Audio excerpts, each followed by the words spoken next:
any problems with them, just let me know. And I can always send you a copy too. I have that on the form this year. Last year was kind of a fiasco with that because it's not a great printer-friendly version, but I will send you a copy.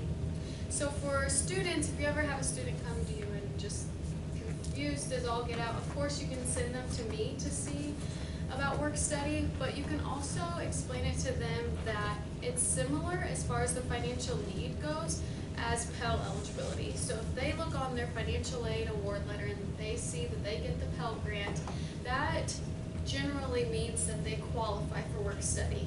The difference is Pell grant, you qualify and you get the free money. Work study, we have much more limited funding, so qualifying doesn't mean that they're awarded. They can be considered through 3 different ways we award students. First is new to college and transfer students. It's based on a first come, first serve off their FAFSA results. So if they submitted it that very first day within the first few hours, it's likely that they got it, but then we ran out of funding and they weren't considered anymore, even if they qualify. If they're awarded that way and they get their job and they do everything that they're told and they're continuing students, then I automatically award them as well. And they do have to accept their award. So just an FYI, if you have any work study students, I have been reminding them to accept their awards, but you just might want to remind them to do that before August 1st. Otherwise, they'll get their award pulled, and the only way to be re-awarded is through the wait list, which is very competitive. Last year, I believe we made it through the first week, and we had over 1,000 students sign up, and we were only able to award about 400 students off there. So if you have any students in mind that you've already spoken with and you're wanting them to get on the wait list, that way you can hire them, definitely communicate to them that it opens at 7 a.m. and they need to be up and ready to sign up at 7 a.m. So when you post, as Cheryl had mentioned, through the ATS system, applicant tracking does not communicate with Banner, so you may put a position on there that says work study required, and you think, okay, I'm only going to get students who have a work study award apply to my position. Not at all how it works. You're going to get people who qualify but weren't awarded, or people that don't qualify at all. So I don't care if you have 50 students apply and you want to make sure that all of them are eligible before you even look. Send them to me via email. All I ask is for an IN number. I will look each one of them up and let you know what the individual situation is, whether they qualify but weren't awarded and need to get on the wait list, or whether they don't qualify at all, and then that way you can communicate it to that student. Benefits of using work study. Of course, it saves your department money, so that's exciting. But also, as Cheryl had mentioned, it's awarded on an academic year basis. If it's not exactly the right fit for you and that student, and you didn't opt to choose to only hire them for that semester or for that academic year, they're terminated at the end of the spring anyways. So I guess that's better than having to keep them on for the rest of their college career. But that also means that there's no termination forms at the end of the academic year or the summer term for you, which is a little bit less stress at the summer semesters and spring for you, not for me because I do them all myself. So we had briefed this. There wasn't an increase for the work study funding for the 1920 academic year, unfortunately, but I did the math and it still gives the students approximately 8 hours a week at $8.60 an hour. Obviously next year we'll be adjusting that to get the students back to the 8 to 10 average. That way that gives you and the students a little more leeway. The summer term for awarding work study can be pretty confusing because not only do they have to qualify and be awarded and work a job in the previous academic year, they have to earn some kind of money in the previous academic year and also qualify in the future academic year. So of course you can always check with me. And another just FYI, summer's not always guaranteed. You get all of the payroll reports and all of those that Cheryl and I are tracking throughout the year to see where we're at in funding. And when it comes to be about April, early May, that's pretty much the earliest time that we can see whether or not we're going to have funding available for work study, because we don't know if the students are all of a sudden gonna pick up in February and March and earn the rest of their award, or if they're gonna kind of take some time off work to focus more on their studies. So we just have to kind of gauge that, but we will always let you know when and if we have summer work study available and how much that award is gonna be. If you end up hiring a student, which I think there were a few departments this year that hired their continuing work study student, but they don't qualify in the following academic year, they can work up through June 30th, but then I terminate them, and you and the student will both be communicated to. I had mentioned that I did the math. There's actually a calculator on our website, so if you decide that you're hiring your student at $9 or $9.50 an hour, on our website, it's actually under work study and department information for work study. That way you can see beforehand, before offering the student the hours, before making their schedule and having to redo it, how many hours they can work a week without exhausting their funding if you don't have the budget. Also, funds cannot be transferred from student to student. Work study is campus-based aid, and so we give that on a per student basis. So if you hire a student and they only earn $1,000 of their award and your other student is already almost out in February, we can't take this student's money and give it to this student. I'm sorry, it's just not how it works. What happens to those funds? So we actually over-award by quite a bit. That's kind of a guessing game that Cheryl and I get to play all year. We know that not all students are going to exhaust their award, but some might, and so we over-award by about 20%, just knowing that not all the students are going to use their full award, and that kind of spreads it out more. So instead of actually only being able to award our big numbers over $6 grand divided by $2,500 gives us X amount of students, we times the big number that we get by like 1.2 to give us a bigger number. That way we spread it out through more students, if that makes sense. On average, I think students historically have used about 78% of their award if you look at all the students on average. That crystal ball that Brittany looks at every payroll is going to, the parameters change when minimum wage goes up by 85 cents, 75 cents. So we don't know what that 78% looks like. So that's why Brittany continually awards work study throughout the year, because we're monitoring where that payroll percentage, the remaining percent is compared to previous years. It really is a mind-staking task that she has as far as figuring out how to use up all the funding. Because we don't know how many hours students are going to work either, and that's actually where the summer option comes in. If the students didn't work as much as we thought, and we do have extra funding, that's how we're able to offer summer work study. So it's just all a fun game. So the payroll reports that hopefully help you keep track of the earnings that your students are making, they are sent out bi-monthly, and just a reminder, they're 2 weeks behind in accordance with payroll. So what happens is the student works the 1st through the 15th, and then they don't get paid until the 30th, but whenever the payroll ends on the 15th, and they process it, and then they send me their reports, and then I look at them, and then by the time they get to you, honestly, they're closer to 2.5 weeks behind. And I know that's extremely frustrating for you. It is for me too, and we are really, really trying to find a way to make that easier for everyone. Because it's really frustrating for the student to not know, especially towards the end of the semester. They already have finals to worry about. They don't need to know if they're not going to have enough money on their account to be paid for the rest of the semester. Yes? How is it determined who gets those reports? Because I know a lot of times we end up with the report going to the wrong person in our area. If that happens, please let me know, because where that comes from is whenever it was originally set up and whoever was first timesheet approving or whoever first submitted that clearance form for that student, that's where they go. It's actually under the TS approver. Okay, even that doesn't make sense with some of the stuff that's happened with us.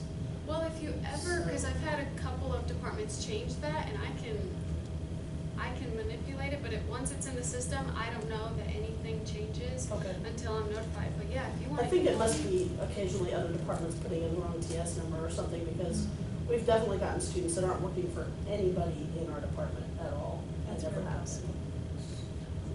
Yeah, well, let me know, because I will clean that up, and then maybe the people who are supposed to be getting that aren't getting those reports for that student, Maybe so. and definitely want to avoid that.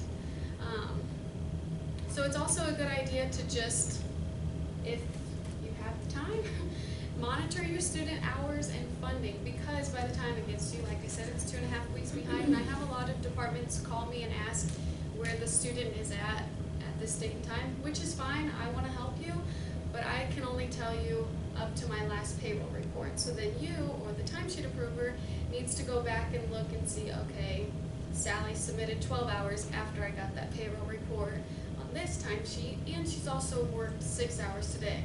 So it's just kind of in your best interest and the student's best interest to track it as best you can, but I'm doing that as well with the payroll reports. So once a student falls below their 25% of their award, I'm sending an email to the student and the person who submits the clearance form. I never know who the direct supervisor is, so my best assumption is whoever submitted the clearance form.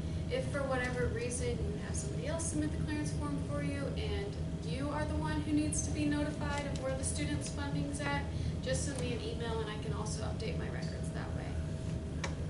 Once a student exhausts all their work-study funding, you have two options. Either they're done, or if you have money, you can hire them on your budget. But just remember that you will need to submit the clearance form and then a termination, especially if you want them to come back on work-study the next year. We don't want them having 2 timesheets out there and then it possibly get charged to your budget when it needed to be charged to work-study. So, Brittany? sorry. Can I share Yeah. the experience for those that might be new to work study or haven't hit the potholes that I've hit? I had a really diligent work study student last fall, and she had the typical annual award, and I started getting the notices that they were below 25%, but we were first week of December, now commencement week of December, and I knew that, you know, the year is always after commencement, so I mistakenly thought that she was about done with her fall allotment. So once we got to fall commencement, then she could start working the next Monday on her spring allotment. And that's not the way it works in the fall spring. It's a single allotment. So my student had burned through their annual allotment, basically commencement day, or the day before, they used up their allotment. And when they started working that next Monday, they weren't working on their second half. They should have been on budget. So just remember that that allotment and the notices is based on that August to May timeframe. And if you're getting those notices in February, you're going to have to make one of those option decisions. Right. So yes, it is awarded per academic year, unfortunately not per semester. I wish we had that much money. That would be great and solve a lot of problems. The last thing with the payroll reports is this is going to show all work-study students for the academic year. So using Brian's example, that student was then terminated because she exhausted all of her funding, but she still showed up on your reports for the rest of the year, because not only are those reports able to gauge the individual student's hours, but it also shows you at the end of the academic year how much your department saved over that. And also that would take me going in and physically removing each student off your report, so they'll just be on there for the full academic year. Lastly, the wait list, and I know I've mentioned this a couple of times, but I really can't stress it enough. We really think it's going to blow up even more this year than what it did last year. Last year it was on a Sunday. We really tried to communicate it, but it was the first year that it was online, and like I said, it was huge. We only got through the first week, and there were over 1,000 students that signed up, but I don't know how many people Cheryl and I have told students and departments the student qualifies, but they would need to get on the wait list. It's not guaranteed, so they need to sign up first thing, give them the whole spiel. So we have no idea how many people are going to sign up between 7 a.m. and 7:01 a.m. because so many students at our source sessions are taking pictures, putting it on their calendars. So if you have a student in mind, just please remind them, communicate that to them. Add something on that. So when Brittany came on board, we used to have a manual wait list. So students would come to our office, first day of classes, 8 o'clock, there'd be a line down the hall, they'd be there at 6:30 in the morning. It was ridiculous because new students to campus need to be doing other things besides worrying about the wait list. So Brittany worked really hard or closely with computer services to get this automated. I remember the first day Brittany started as a student employee was the day that the work study wait list opened. And First day of classes, she's still first here. day of work, a flood of students coming in, Yeah, and not I'm having a like, what did I clue. do? Why am I here? But she got that automated, so we used to have on a manual list about 400 students that would sign up on the wait list, 350 to 400 students. And that first year after getting it automated on My Missouri State and sending out some communications, emails and things, making people aware, we did introduce it at SOAR. You know, we were over 1,000. I would love to say, I mean, it would take millions of dollars to award every student that signed up for it. But I wouldn't be surprised if we don't double that this year. I see it's August 1st this year, wasn't it July 1st last year? Yes, it was July 1st last year, and we talked and kind of decided it was more level playing field for new to college students if we wait until August 1st, because that way everybody's already at SOAR. Those students that came in the last week of July for their SOAR, there was no hope for them. So we've changed it to August 1st. That also gives your continuing students an extra month to check their email and accept their awards. A lot of continuing students had their awards pulled last year, so if you have expected returning work study students, doesn't hurt to send them an email and say, just making sure you've accepted your award. But I am emailing them every few weeks as well. And like she said, we're gonna over award so much this year. The opening day is August 1st. By that end of that first week of August, we're assuming we're probably gonna put 300 or 400 more awards out there.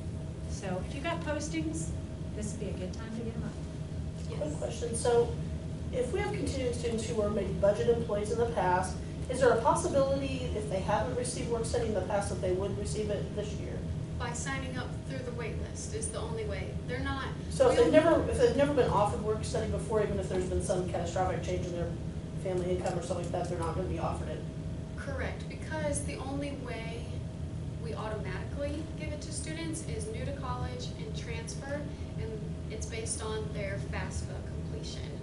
So that's the only way they're automatically awarded without having to go through the wait list. And then we have the segment of students who are continues that we automatically award if they qualify. If they qualified and didn't use it in the past? Yes. If they didn't qualify before, or they didn't use it If they before. qualify now, the wait list The is the wait way list to is go. their only way, okay. Yeah, and the reason why that decision was made several years ago, I know before I was even here, but continuing students do take a big bulk. I mean, you know, once a student has work study and they continue to qualify and they work in your department, we want them to continue to have it.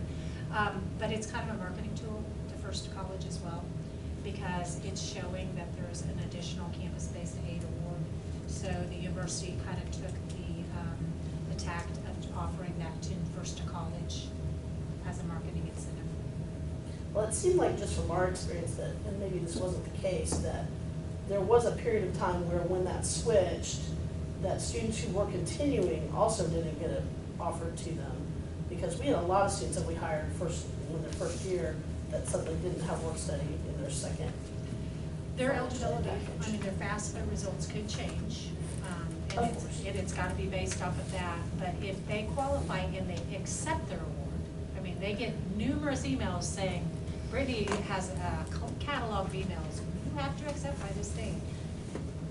So they also have until when to accept, I'm sorry, you probably already said this. July 31st. There's Okay. 21 days in July? Yeah. Yes. Then July 31st. And then I will pull them on August 1st if they're not accepted and start awarding August 1st. So August 1 will be really busy for me, so call them. But if you do have any students who you know of that you want to communicate, sign up, that's where they can find it. It's on the My Missouri State under the financial aid section. And if you direct them to it now, they're not going to see it. The link will not show up until 7 a.m. on the 1st. But that is all I have for work study. Is there anything I didn't cover that you have questions about? contracts for all are available now, for study contracts? I've almost finished them, we just got the pay categories all spruced up, so I'm actually gonna send them out. We have another session on Thursday, if you guys wanna come back, you didn't get enough. I'm gonna send them out after that, that way we'll communicate it in both So sessions. probably Friday. Like Thursday afternoon, Okay. yes.